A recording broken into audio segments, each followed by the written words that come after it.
Soli Rosé, and Soli has passed on, but she was ill, and before she passed, she donated this tree to me. So both her and Chase are dear friends, and were a big part of my career in the early parts of supporting me through the national collection. And so this tree, of course, is super unique, right? The trunk is really zigzag. All of the white stuff is dead. This would be considered a live vein, so it's only this one. Hello. So, we chose a round container for this.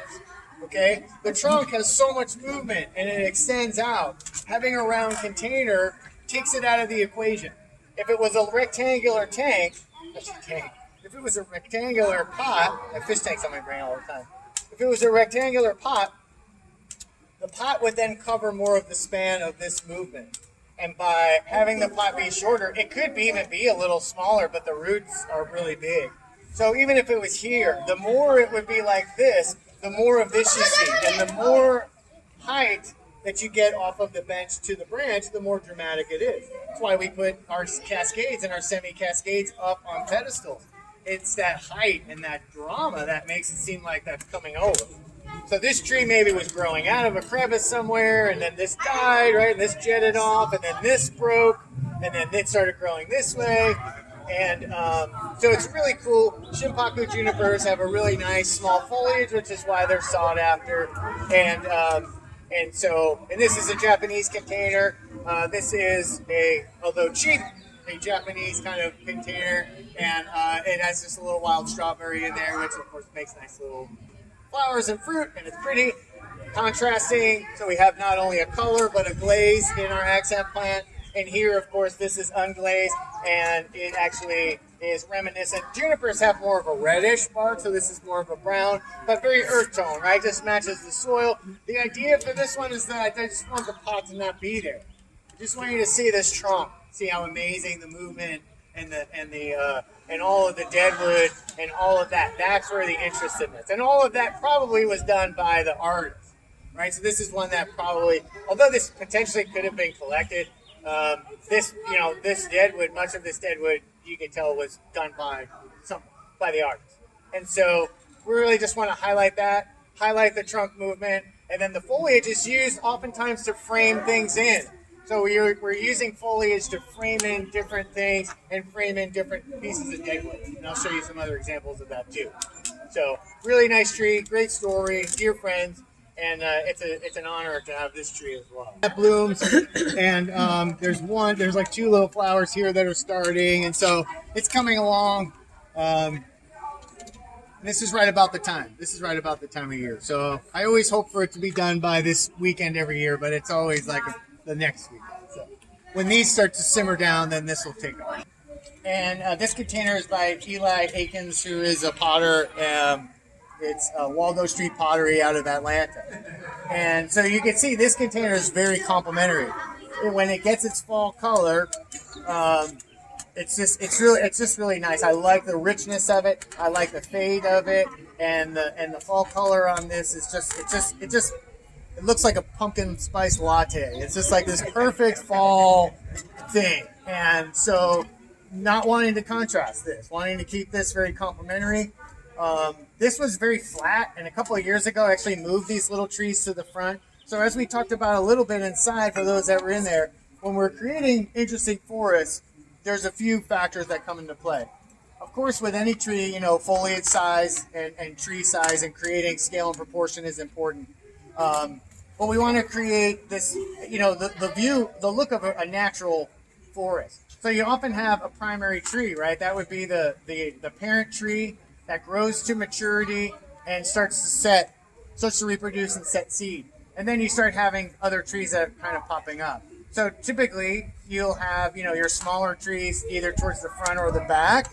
Having small trees in the back gives you that illusion that they're far away and they look small. Having small trees on the periphery also, when you're just even driving down the highway and you see a forested area, that the periphery in the front is where you see the seedlings and the saplings because they find light. They find a place to come out. Not many seedlings are going to make it if they start in the center of the mix.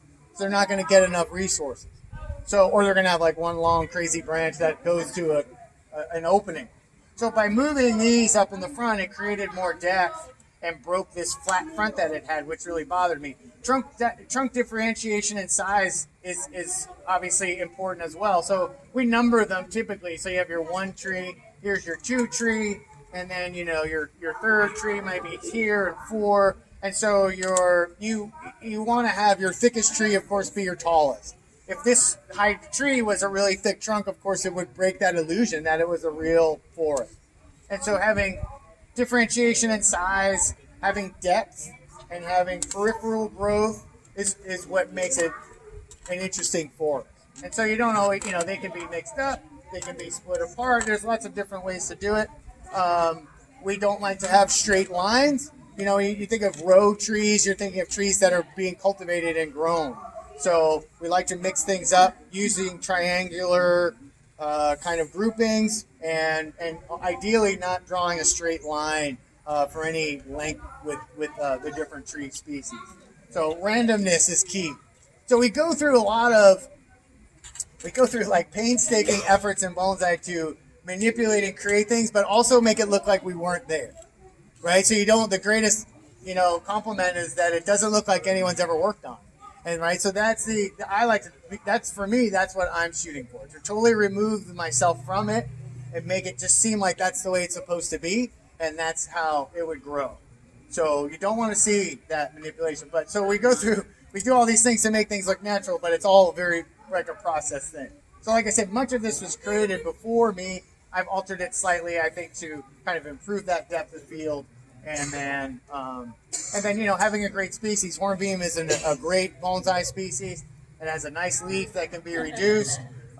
There's American hornbeam. These are Korean hornbeam, if I'm correct, yes. And so we're using more American hornbeams here as well. Great species. Ironwood, they're sometimes referred to, and they're super hardy, super tough. They get great bark, great color, and then great little fenestrations and different colors and stuff. So they make really nice bonsai material. But nice container and a nice forest. Great friend, great lady, and she donated it. Not exactly my favorite. It's very shiny. It looks very new, right? And it's an old tree. You can see that by the bark exfoliating. It's got these roots coming down. This has obviously been trained over this rock. And so it's an old-looking tree, and when you have a shiny kind of new container, I don't feel like that conveys that age and character. So this is one that's on the list for a new old container. So I think that will pair well. However, the blue with the contrast of the fall color is really nice. And so this is the pot it came in, but at some point this will get switched out as well. So these guys are out again early in the year. They'll start to come off. The ginkgo will also come off here very shortly as soon as it warms up a little more. It was actually even looking a little stressed last week, but these cool days it greened right up. And we've been feeding heavy out here too. And but with the sun, the deciduous trees will start coming off probably in about 2 weeks or so. Ginkgos will be first. The larch, we pulled the larch off early too. This year, a couple of the larch got repotted, so they're not out in the spring, but they'll be out in the fall for the fall color. So this is this is called a wrap style. So this is really kind of a cool style. What this would represent would be a tree growing up, of course, and then it would have fallen down. A lot of times you'll see that, and you'll see the backside root mass, where half of that root mass is sticking up, the trunk is laying on the ground, but the roots that are growing there are still supporting the tree enough that the branches that are facing up, or the branches basically that are not facing down, will start to grow. And over time, they'll take on the form of a tree instead of a branch. And so this is something that you will see in nature. You don't see it a ton, or certainly see it, I think, as nicely done as this was done by a man named Fred Hollabo many years ago. And it was very much that. It was an upright juniper that didn't have a lot of branches on one side. And so he laid it down. You could score the bottom and put rooting hormone on, and you could start to encourage roots to grow. As you can see, this actually has great root growth off of the primary trunk, and that's a great indication of how old the tree is. So it was put together a long time ago. Again, the main root would have been over here. It would have been laid down. Keep this root intact. You can keep the whole thing intact and have it covered. And then over time, you start to kind of remove the soil from the top end of the root mass. And then as it starts to produce roots along the trunk line, those roots are now supporting those once branches. And then you don't need this backside as much. And then it gets taken away. So I've seen more people doing raft styles, and I've seen like bonsai videos, and Ryan Neal did a really cool beach one, and we're just seeing more of it being done and being done better. So this one's pretty classic, laid down, pretty straight trunk.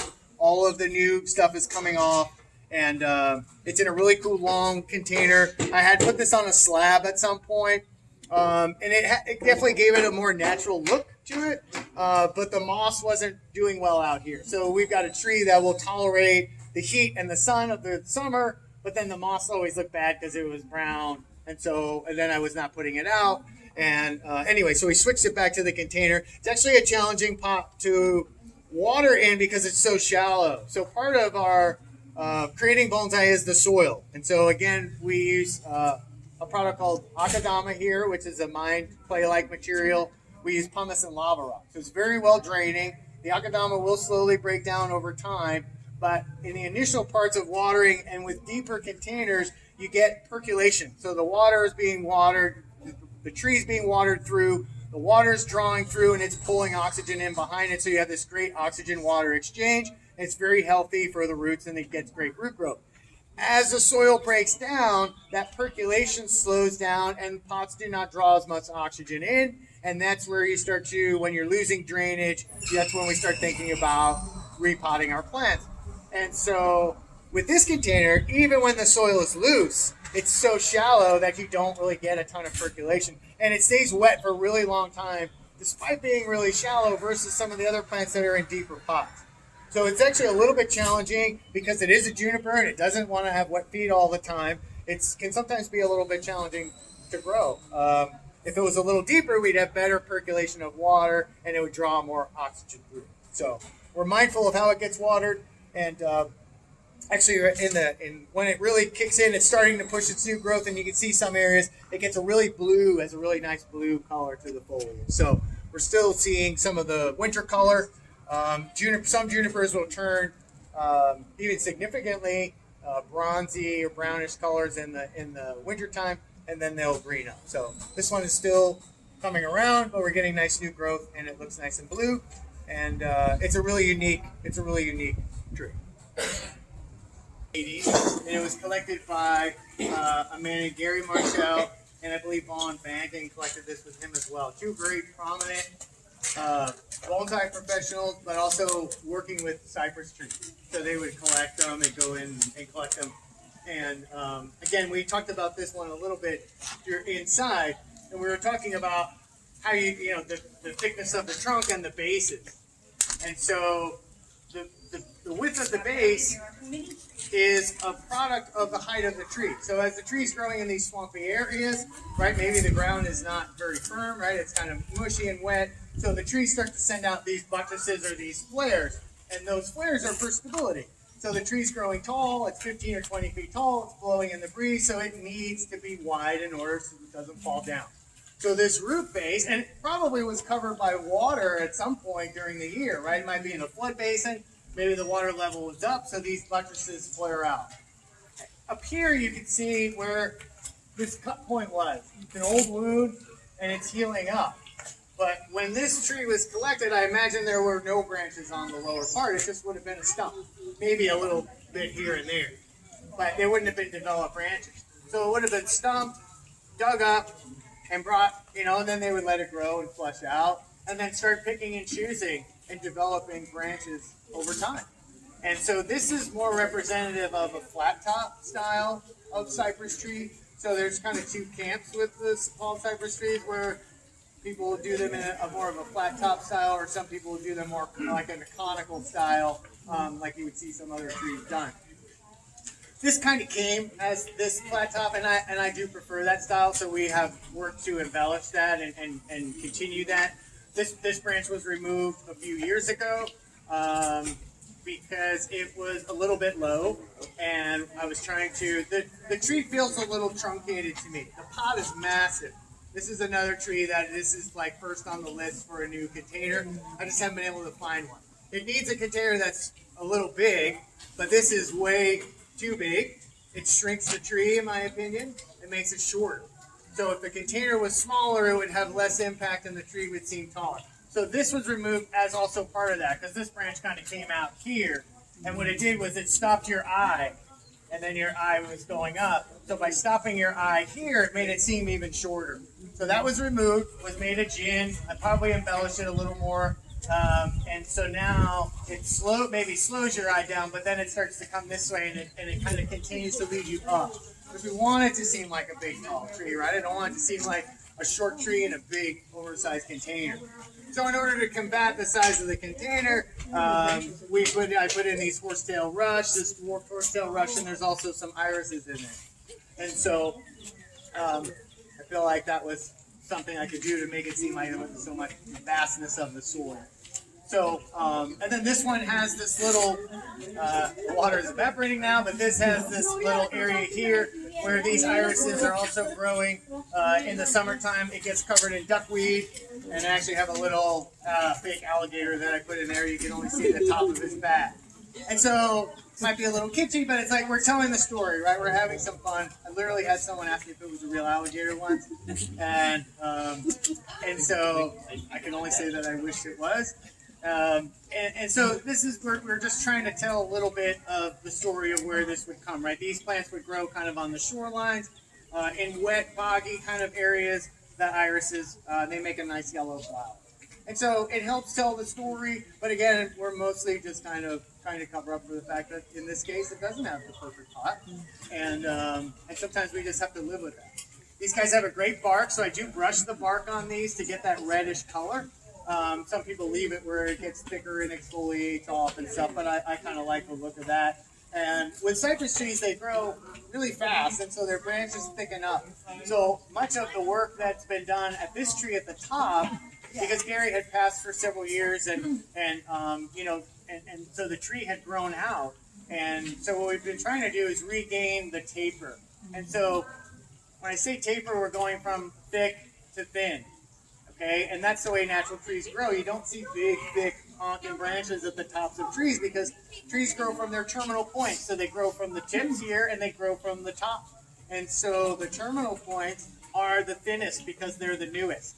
That's why the first branch, typically in trees, is always the thickest because it's the oldest branch, right? The trunk is the oldest part, so it's thick. And then your first branch is the thickest, your second branch, and so forth. And when you get to the top, you want to have nice thin branches. So when this tree first came, it had a lot more heavy branches at the top, and you can see that there is still some scarring and stuff. And so there was, big branches here, big branches, and so we've been, so some of them were made into gins, and you can see we're starting to get a better taper. So we're going thick, and then we are getting thin out here, and we're getting thin out here. So getting that taper removed, we just removed this big branch, and this will be developed. So what we do is we let these little buds grow in places where we know that we need to cut it back or we need to get some more taper. So then, some of them will get picked and plucked, and some of them will go. So when this tree would have been cut, it would have been cut right here, stumped off, and it would have done these little buds that you're seeing back budding, like the whole trunk would have just been flushed with those. And then Gary would have picked and chosen the ones he wanted and started to develop them. So the big thing with these, and there's another Von Banting flat top cypress at the National Collection, and which is just an absolutely amazing tree, and the taper on that tree is so good, and it's a much more slender trunk tree. But even my time volunteering there and an intern there, I marveled at that tree because I certainly now know, and I thought at the time I knew, but now I truly know how hard it is to keep that refinement and to keep those thin branches at the top because they send a ton of energy here. That's the whole premise of the flat top, right? It goes up to the sun and it flattens out and makes it, and it just says, hey, I'm just taking all that sun in there. And then over time, the lower branches get weaker and weaker and they start to drop them. And then everything else starts churning up. And so that's really, I really like this tree. It has been such a joy to develop it. The gentleman who facilitated acquiring this tree, Rodney Clemens, he's the guy that I often still send pictures to all the time, and I'm always working through because Rodney lives in Atlanta, but he works with a lot of cypress and southern species, and he has been a great guide in this tree, and so it's a special tree from its provenance and its history to who helped me get the tree to everything. So it's really as a bonsai professional, that's one of the cool things is being a part of that lineage, being a part of this tree's history. Now I am part of that chain, and with this tree and with many of the trees, it's really special to be a part of working even after the people who have done all of the really hard work in the beginning, like digging it out of the swamps and fighting off alligators. This is an olive. The original creator and donor is a woman named Melba Tucker, who's a very prominent bonsai practitioner, and we have several trees from Melba, and I'll show you a couple others. But this one was acquired by, this is another permanent loan from the National Collection. And this tree was also there when I was there. It's a really special tree. I think olives are great trees. They have really amazing bark. And this is another one of those trees that the backside is all deadened. So this would have been collected, I believe in California. And this whole backside is like canoed out. And this used to be the front. Before the tree got donated here, they had actually changed the front of the tree at the National Collection. Jack did, and they started to change the style. And so here you can see that although the deadwood is not the bright white like you'll see in junipers, because we put a little bit of ink in there to gray it, excuse me, you can see these rolled areas. And these rolled areas are the live veins. And you can see that this rolled vein, this live vein here is coming up and attaching to that branch. This one in the back has one as well. This rolled nature comes up.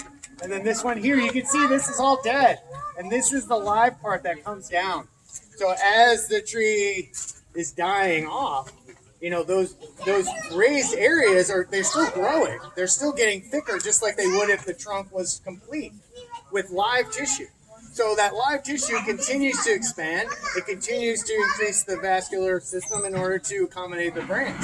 And so it's laying down wood as it's doing that, and it's getting thicker. So when you see a tree that has a live vein, the deeper the roll is, the older that live vein is. When you see them and they're pretty flat, then you can tell that it's been done recently. So this is, this comes with age and with time. So this is an old tree. Like I said, it was collected, but it's mostly all dead. Like if we remove, and this stuff here, this is all deadwood too. All of this. So the deadwood is, still a big part of the structure of the tree, keeping it from just crumbling. And so at some point, we keep treating the deadwood and slowing down the process of decay. But, over time, at some point, hopefully not for a long time, hopefully not till after I retire, that deadwood may, it will certainly continue to deteriorate. But it doesn't make olives, at least it has not here. And but it has a great leaf, really tolerant of the conditions up here. Has a nice, these Mediterranean plants are tolerant of dry, hot conditions. And the leaves get like this little haze on them, which protects them from some of the sun, and they're very thick and kind of leathery. So, really interesting tree. So this is the other Ron Lang container that was the limber pine. So Ron had made two for us. This too was, I'll let you know another unfortunate story. This came in a container from the National Collection, which this is not. And during the moving of the tree, one of the feet of it caught an edge on one of the carts and actually fractured. So we had to replace it. And I'm not sold that a round container is the best container for this tree. I do think it would be best back in a rectangle. So this is yet another one that's on the list for new pots. So some days I like it, other days I don't. But it's I think the best pot that we have to show the tree in the best way that we can right now. So, but another Ron Lang container. Ron made great containers. Mr. Nakamura's beet. And you can see the base on this thing. It's super old. The bark is a beautiful color. Probably, 100 plus years old, I would assume. And it's just a really wild tree. It has a ton of cut marks, and they all need to be embellished. We've started doing that more, where we're starting to actually work these instead of trying to hide cut marks or wait for them to heal over, which takes a long time, actually embellishing them, making them holes, making them into features, which is what would happen with a natural tree. This would rot back and die, and then it would create. So this year, this one will get more work like that. This won't be out very long as the conditions change anyway, and then we'll start to look. But this has a great old base. I don't know the history of this aside from it came from Mr. Nakamura, so it may have been grown in the ground, and that may be part of kind of the development of this base. But either way, it has a really cool, gnarly base. Again, the white bark on the Japanese beech is just absolutely gorgeous. And once we actually start to develop a few things that right now I would consider to be, an eyesore or something, I think that the tree is really going to be a lot better moving forward. So, and the container, a big oval. It is a big, solid tree. This could easily be in a rectangle. The glaze, it has more of a yellowy kind of fall color. So it's a lighter blue, which is okay. So I feel like this container is better than some of the others. So although I feel like this could be improved, I feel like it's a better one. And again, we have an unglazed accent plant. It's a bigger accent plant, but it really kind of balances out the mass of the tree. Tree donated.